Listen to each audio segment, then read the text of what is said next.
4400 बच्चों को एडमिशन लेना है। 4400 सीटों के लिए 96,000 एप्लीकेशन आई हैं। 96,000।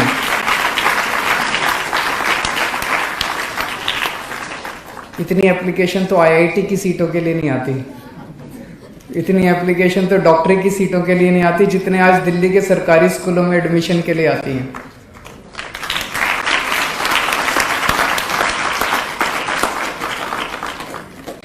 एक जमाना ऐसा था जब सरकारी स्कूलों में कोई एडमिशन नहीं लेना चाहता था। मेरे को याद है जब मैं और मनीष जी पहले राजनीति में आने के पहले हम दोनों एक एनजीओ में काम किया करते थे, परिवर्तन नाम की एनजीओ। वहाँ पे हम झुग्गी बस्तियों में काम करते थे, गरीबों के बीच में उनको राशन दिलवाने का काम, उनके स्कूलों का, जो भी गरीबों के मुद्दे, अस्पताल का, इनका सबका किया करते थे। तो हम जब सरकारी स्कूलों में दिल्ली में जाते, दिल्ली के ही सरकारी स्कूलों में इतना बुरा हाल होता था, इतना बुरा हाल होता था। सवेरे बच्चे आते थे, थोड़ी देर खेलते कूदते थे, पे घूमते थे और फिर चले जाते थे। कोई पढ़ाने वाला नहीं, कोई कुछ नहीं।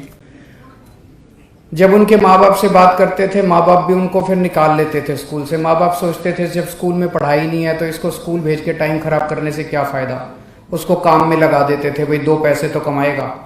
अब वो बदल गया सब कुछ। अब सरकारी स्कूल इतने शानदार बन गए हैं, सरकारी स्कूलों में पढ़ाई होने लगी है, सरकारी स्कूलों के नतीजे शानदार आने लगे हैं, सरकारी स्कूलों की बिल्डिंगें प्राइवेट से ज़्यादा अच्छी हो गई हैं। आज मैं चैलेंज के साथ कह सकता हूँ दिल्ली के किसी भी प्राइवेट स्कूल की बिल्डिंग इतनी शानदार नहीं है जितनी इस स्कूल की बिल्डिंग है।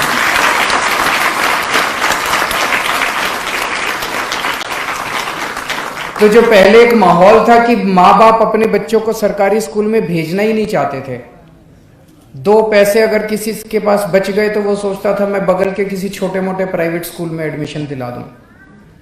लेकिन अब ऐसा नहीं है।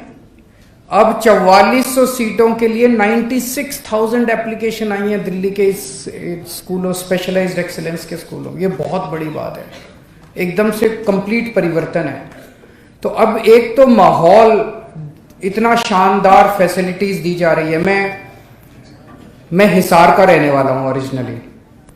तो हिसार में जो सबसे बेस्ट प्राइवेट स्कूल था, मैं वहां पढ़ा था।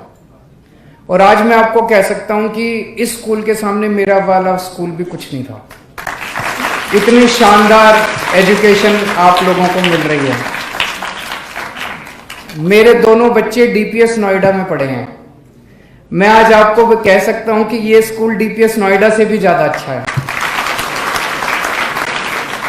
तो जो शिक्षा मेरे को मिली, जो शिक्षा मेरे बच्चों को मिली, आज उससे ज्यादा अच्छी शिक्षा हम अपने गरीबों के बच्चों को दे पा रहे हैं।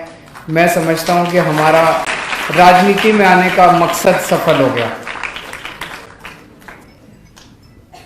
पहले स्कूलों का बुरा हाल था, ना बच्चों का पढ़ने का मन करता था, ना टीचर्स का पढ़ाने का मन करता था। लेकिन अब इतना शानदार फैसिलिटीज है कि बच्चों का भी पढ़ने का मन करता है और टीचर्स का भी पढ़ाने का मन करता है। और मेरा अपना ये मानना है कि अगर हमें भारत को आगे ले जाना है, भारत को दुनिया का नंबर 1 देश बनाना है, तो बातें करना तो बड़ी आसान है, बड़ी बड़ी बातें कर लो इधर